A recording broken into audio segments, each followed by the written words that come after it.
Hello mga guys, magandang araw.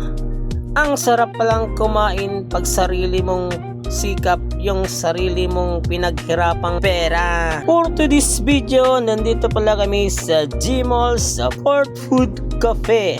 Binisita namin ito dahil masarap daw ang mga pagkain dito. Punta na kayo dito guys. Let's G!